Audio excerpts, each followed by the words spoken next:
오늘 시간에 30주년을 맞이해서 함께 나누고자 하는 말씀의 제목은 계속 지향해야 할 교회란 제목입니다.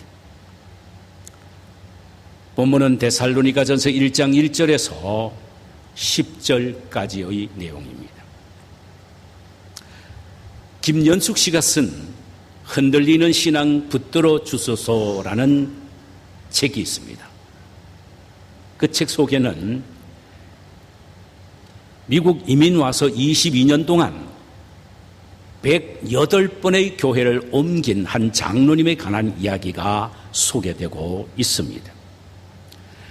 그는 1년에 약 5번, 평균 2달에 1번 정도 교회를 옮긴 꼴이 됩니다. 이상형의 교회를 찾아서 헤맨 것입니다. 그는 교회를 옮기는 날부터 그 교회의 단점을 찾아내기를 시작했습니다. 목사님의 허물을 맨 먼저 찾아서는 그것을 다른 사람에게 가십으로 만들어 이야기를 합니다.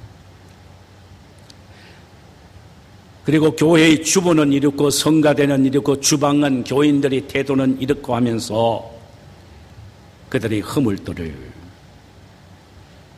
다 일일이 대항 노트에다가 적어 놓습니다.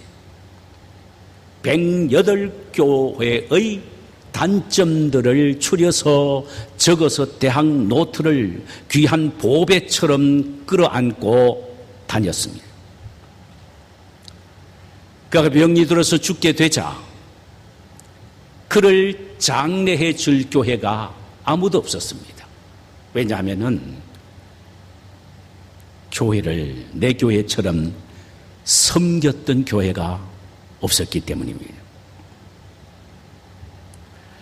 죽기 전 108번째에 등록했던 교회 목사님이 너무나도 불쌍해서 모든 경비를 들어 그의 장례식을 집례해 주었습니다.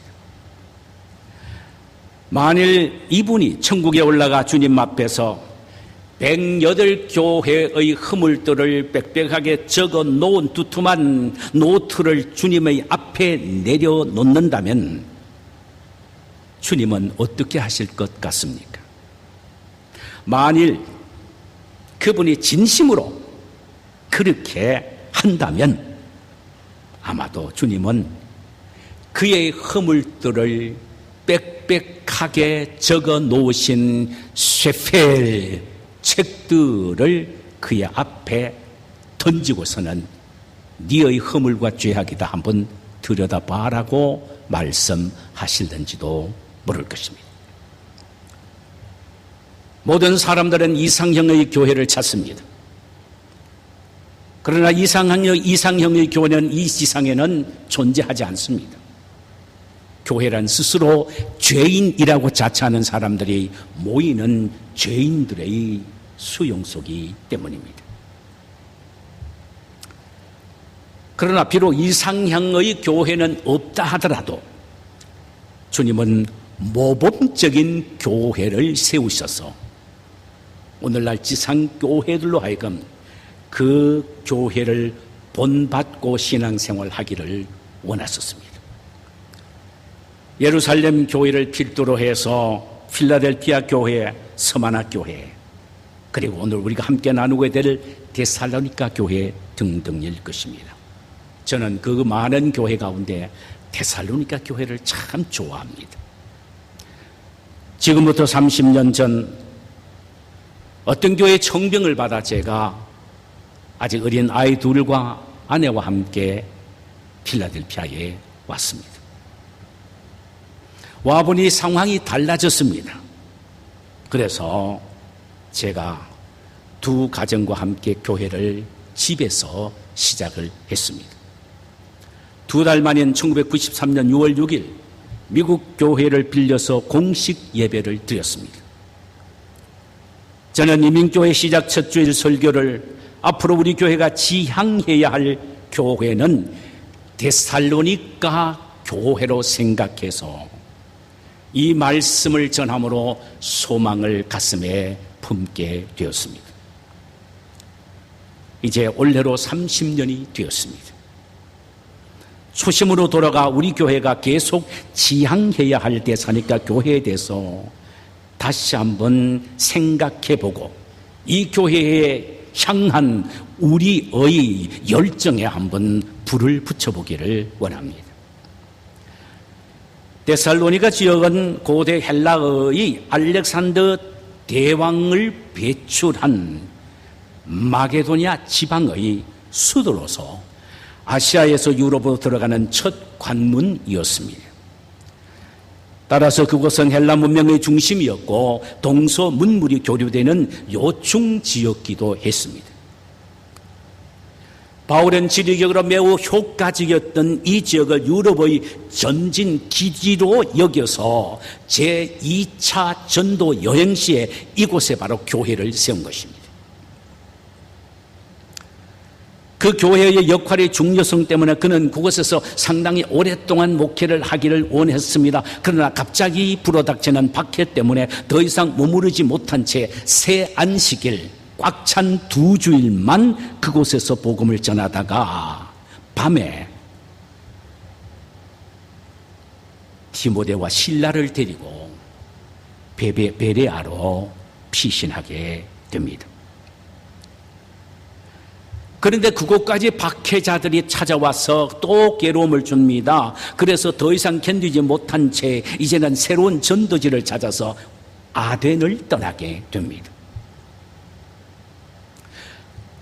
그는 박해를 피해 데살로니가 교회를 버린 것에 대한 그 죄의식 때문에 밤에 잠을 잘 수가 없었습니다. 그렇다고 해서 그가 데살로니가 교회를 다시 방문할 수도 없었습니다. 그러던 차에 디모데가 와서 그를 자기 대신 데살로니가 교회에 보내어 성도들의 근황을 살펴보고 고린도에 와서 함께 만나자라고 말하면서 그를 데살로니가로 보냅니다. 얼마의 시간이 지나서 고린도에서 디모데를 바울은 만나게 됩니다. 거기서 데살로니가 교회의 실상을 보고받습니다. 그 내용인 즉슨 이렇습니다. 데살로니가 교회가 핍박을 받아 흩어진 것이 아니고 박해와 시련 속에서도 믿음을 굳게 지킬 뿐만 아니라 마게도냐와 아가야의 모든 믿는 자의 본이 되고 있으며 하나님을 향한 그들의 믿음의 소문은 각처에 지금 두루 퍼져서 온통 야단들이라는 말을 듣게 됩니다. 사도 바울은 끊임없이 북받쳐오르는 감정을 억누르지 못한 채 하염없이 눈물을 흘리면서 붓을 들어 그들에게 편지를 씁니다. 그것이 데살로니가 전서인데 그 내용은 이렇게 시작이 됩니다. 하나님의 사랑하심을 받은 형제들아, 너희를 택하심을 내가 아노라. 이거는 엄청난 말입니다. 선택은 하나님의 영역이고 하나님의 소관입니다. 우리 인간의 눈으로 이 사람이 선택함을 받았다 안 받았다라고 말할 수는 없는 사항입니다. 그런데 사도 바울은 데살로니가 교회를 보고 너희들이 하나님의 선택을 받았다고 담대하게 이야기를 하고 있는 것입니다. 어떻게 그렇게 말할 수 있었을까요?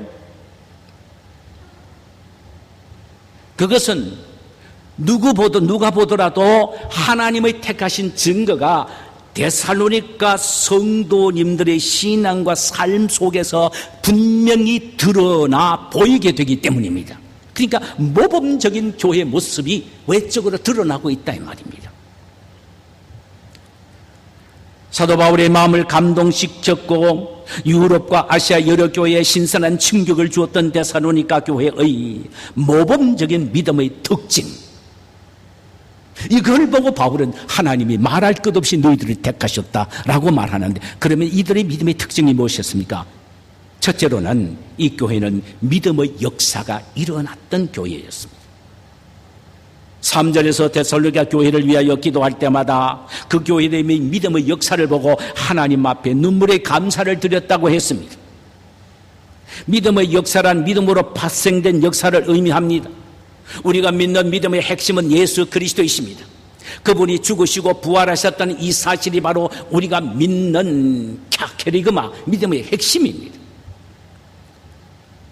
부활하신 그분이 부활하셨기에 그분은 능력이고 그분 자체가 생명입니다. 그렇다면 생명이고 능력이 되신 그 예수를 마음속에 모시고 있고 믿고 있다면 반드시 그 믿음에는 역사가 외적으로 나타나야 되는 것입니다. 여기에 믿음의 역사란 말은 헬라말로 에그론입니다. 이것은 무엇을 말하느냐? 에너지를 말합니다. 그래서 이 에너지라는 말은 헬라말 에그론에서 나왔습니다. 에르곤에서 나왔습니다. 그러니까 믿음의 역사란 예수 그리스도를 믿는 믿음이 에너지화되어 이것이 밖으로 나옴으로 말미암아 엄청난 이적과 기사가 드러나게 되었다는 것입니다. 여러분, 이런 믿음의 역사를 경험할 때에 신나는 그리스도인의 삶을 살 수가 있습니다. 예수는 살아있습니다. 예수는 생명입니다. 예수는 능력입니다. 그분을 믿을 때에 그것이 내 속에서 에너지로 머무른 것이 아니고 밖으로 터져나온다. 익스플로션 되는 겁니다. 폭발될 때 그것이 무엇으로 나타나느냐? 이적과 기사로 나타납니다. 여러분, 이런 것을 누리며 사는 삶이 얼마나 행복하겠습니까? 데살로니가 교회는 바로 이런 교회였습니다. 오늘날 많은 성도들은 아멘으로 말씀을 받기는 해도 전혀 믿음의 능력이 나타나지 않는 죽은 신앙을 소유한 사람이 너무나도 많습니다. 그러나 데살로니가 교회 성도는 그러지 아니했습니다. 비록 바울에게 2주 동안 복음을 듣고 교육을 받았다 하더라도 말입니다. 그럼 온 세상을 놀라게 한 데살로니가 성도들이 소유한 그 믿음의 역사의 구체적인 내용이 무엇입니까? 역사하는 믿음의 구체적인 내용이 뭡니까? 몇 가지가 있나? 첫째로는 어떤 박해 속에서도 중단할 줄 모르는 전도의 열정을 가지고 있었습니다. 5절, 이는 우리의 복음이 말로만 너에게 이른 것이 아니라 오직 능력과 성령과 큰 확신으로 된 것이니 라고 했습니다. 여기서 말하는 능력은 복음의 외적인 형상을 말합니다. 확신은 복음의 내적인 요소를 말하며 성령은 능력과 확신의 원동력입니다. 그러니까 이들이 복음을 받을 때에 성령의 역사로 말미암아 내적으로는 확신이 생기고 내적으로는 큰 성령에 의하여 능력으로 표출이 되는데, 자, 이 데살로니가 교회가 외적으로 나타난 이 능력의 표출이 뭐냐? 이게 뭐냐? 전도란 사실입니다. 전도라는 것입니다. 그들이 복음을 받을 때 가슴이 뜨겁고 주체할 수 없는 능력이 나타나니까 가만히 앉아 있을 수가 없었습니다. 일어나서 뛰어다니면서 자기네들이 가슴속에 누리고 감격하고 즐거워하고 행복해하는 그 복음인 예수 그리스도를 증거하기를 시작합니다. 그때 그들은 박해가 두렵지 않았어요. 죽음이 무섭지 않았습니다. 그래서 그 누구도 말리지 못하는 생명력이 넘치는 전도자들이 된 것입니다.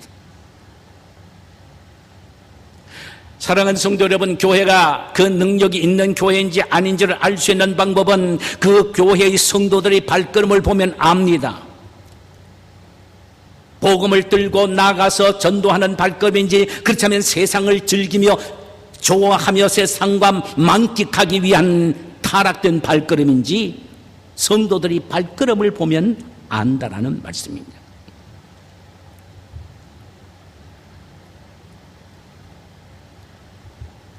전도의 열정을 보고 그 교회가 믿음의 역사가 있는지 없는지를 가름하게 된다는 말씀입니다. 데살로니가 교회는 전도를 통하여 믿음의 역사가 마음껏 드러나게 된 교회였습니다. 우리 교회는 어떠합니까? 교회 초창기에는요, 제가 한 설교 테이프를 만들고 CD를 제작하고 전도지를 들고 동양 그루 소리를 뛰어다니면서 전도하기도 했습니다. 아주 열심히였습니다. 지금은 전도 열정이 갇혀 있는지 없는지도 모를 정도입니다.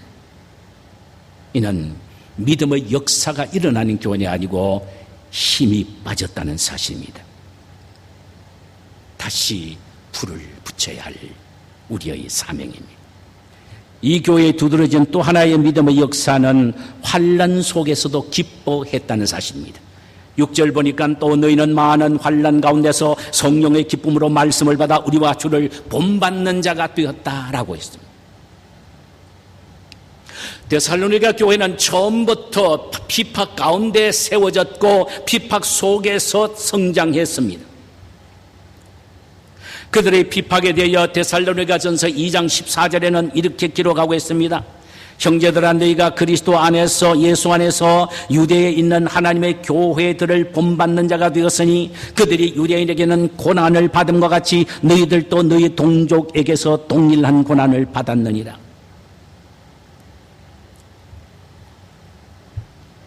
유대인 그리스도인들이 정통 유대인들을 통하여 엄청난 비박을 받은 사실은 우리가 사도행전을 보고 잘 발견하게 됩니다. 이처럼 데살로니가 성도들도 같은 데살로니가 성도 그 사람들에 의하여 엄청난 비박 속에서도 끝까지 믿음을 지켜나갔다는 것입니다.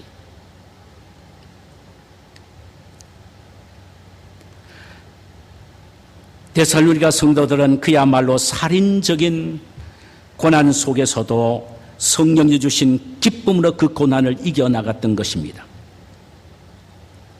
참을 수 없는 상황에서 참고 인내할 수 없는 그런 어려움 속에서도 인내하며 믿음을 지킨 것이 곧 이 데살로니가 교회가 가진 믿음의 역사의 구체적 내용입니다. 사실 우리 교회는 이런 성도님들이 여럿이 있음을 저는 하나님 앞에 늘 감사합니다. 도저히 기뻐할 수 없는 힘든 상황 속에서 참고 인내하면서 얼굴의 기쁨을 잃지 않는 것을 볼 때 저는 참 행복을 느꼈습니다. 참 이민교회가 하나님의 축복과 은혜로 이렇게 우리에게 기쁨과 희망이 되는구나 하는 것을 저는 늘 느끼고 있습니다. 얼마나 그것을 생각하면 저는 행복한지 모릅니다. 환난과 고난 속에서도 예수가 주시는 기쁨, 예수 때문에 누리는 황홀감, 그 무엇과도 바꿀 수 없는 구원의 감격 때문에 환난과 역경을 초연한 기쁨을 지금 누리고 있는 것을 볼 때 저는 하나님 앞에 참 감사함을 드립니다. 너무너무 하나님 앞에 감사함을 드립니다. 이 교회 참 멋있지 않습니까? 데살로니가 교회.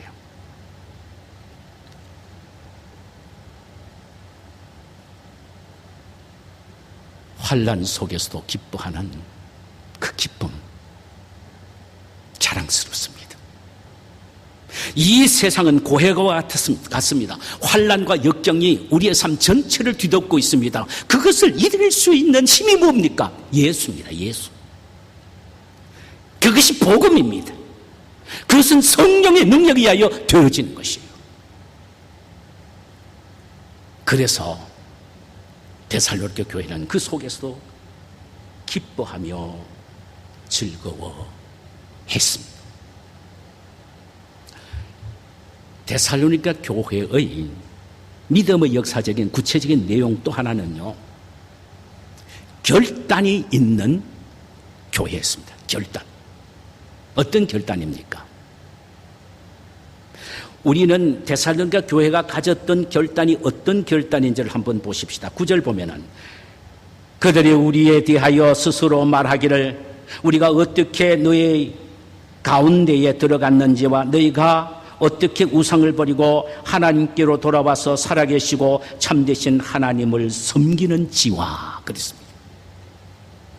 데살로니가는 우상이 난무한 이방 지역이었습니다.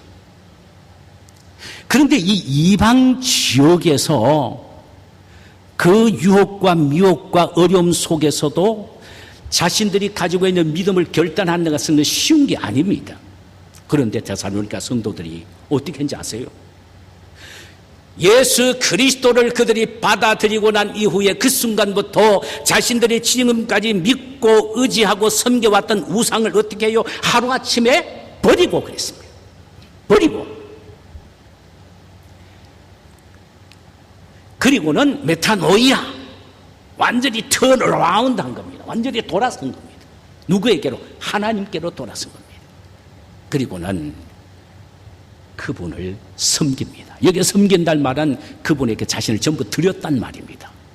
자, 데살로니가 교회 성도들은요, 지금까지 자신들이 믿고 의지하며 섬겨왔던 우상을 하루아침에 버렸고, 그리고 그들 자신들이 전부 하나님께로 향하고 그분에게 자신의 인생 전부를 던졌다. 이게 바로 믿음의 결단입니다. 엄청난 결단이었습니다. 오늘날요, 신앙생활 오래 했다는 그 연륜만 자랑한 채 나는 교회에 이런 직분을 가지고 있다, 장로다, 집사다, 권사다라고 하며 자기의 직분만 자랑한 채 어떤 결단도 내리지 못하고 세상에 나가면은 세상 친구들과 똑같은 삶을 사는 사람이 얼마나 많습니까? 신앙이 뭐냐? 위대한 결단입니다. 코페르니쿠스적인 결단입니다. 전적인 변화와 돌아섬입니다. 이게 바로 구체적인 이 교회의 믿음의 역사입니다.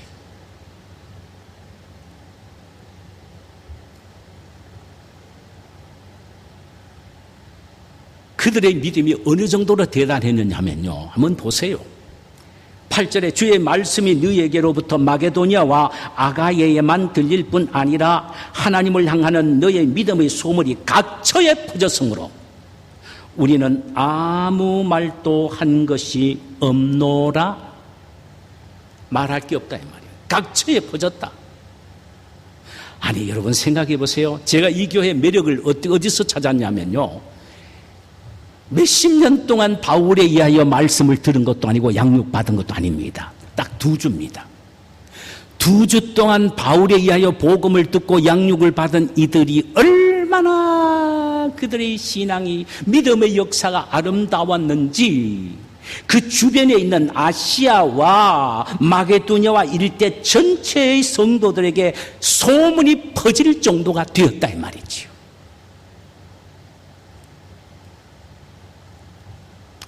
참 멋있습니다.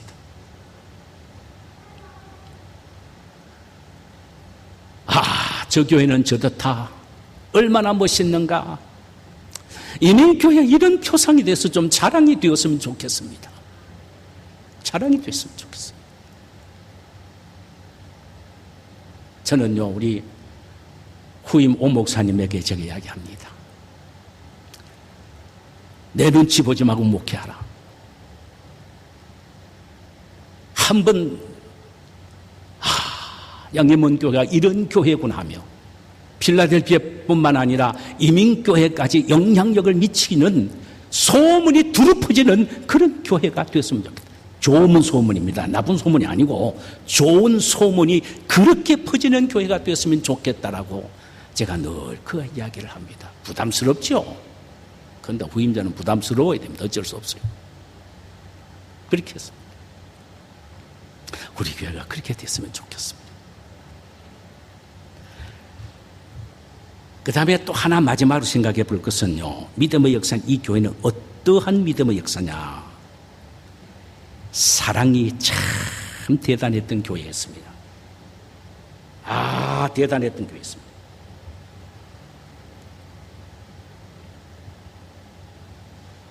여기에 보니까 3절에 보니까 너의 믿음의 역사와 사랑의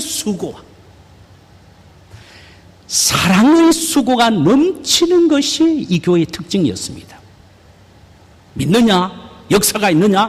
밖으로 나타낸 게 뭐냐? 사랑의 역사입니다.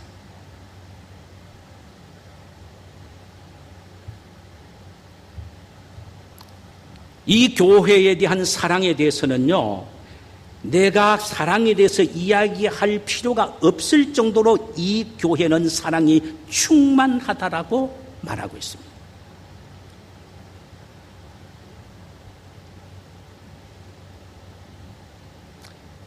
사절에 보니까 하나님의 사랑하심을 받은 형제여, 너희를 택하심을 내가 아노라 그랬죠.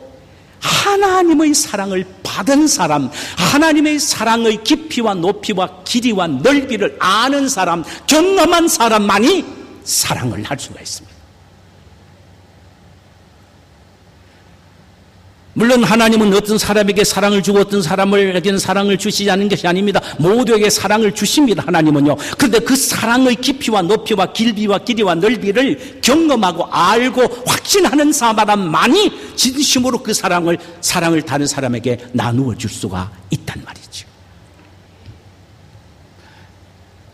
여러분, 기독교의 핵심은 사랑입니다. 사랑이 없으면 참된 기독교라고 말하지 못한다는 것, 우리 모두가 너무나도 잘 아는 부분이 아닙니까? 사랑.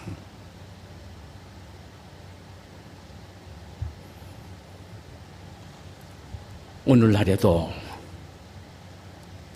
교회는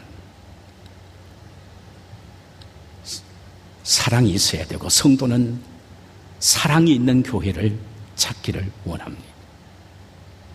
여러분, 우리 교회는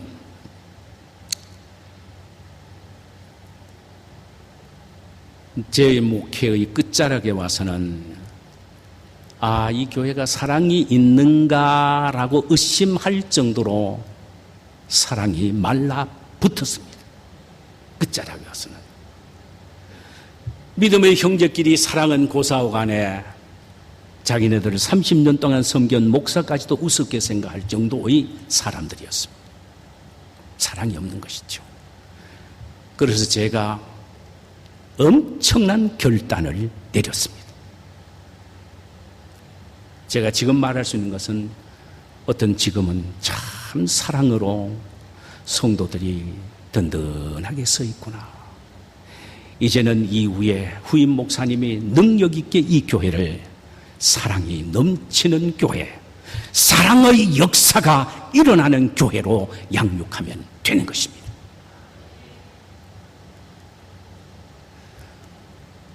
자, 제가 이제 마지막 하나를 말씀드리고 싶은데, 이 교회의 믿음의 역사 가운데 또 하나는, 이 교회는 가슴 속에 소망이 불탔고, 그 소망으로 어떤 어려움 속에서도 인내해 나갔던 교회였습니다. 자, 여기 이 교회의 소망에 대해서요, 10절에 이렇게 말합니다. 또 죽은 자들 가운데서는 달리 살리신 그의 아들이 하늘로부터 강림하실 것을 너희가 어떻게 기다린지를 말하니, 이는 장래의 노하심에서 우리를 건지시는 예수님이시라. 자, 이 교회가 가지고 있던 소망의 핵심이 뭐냐? 예수님의 재림입니다. 여러분, 주님이 반드시 오신다. 예수님은 우리를 데리러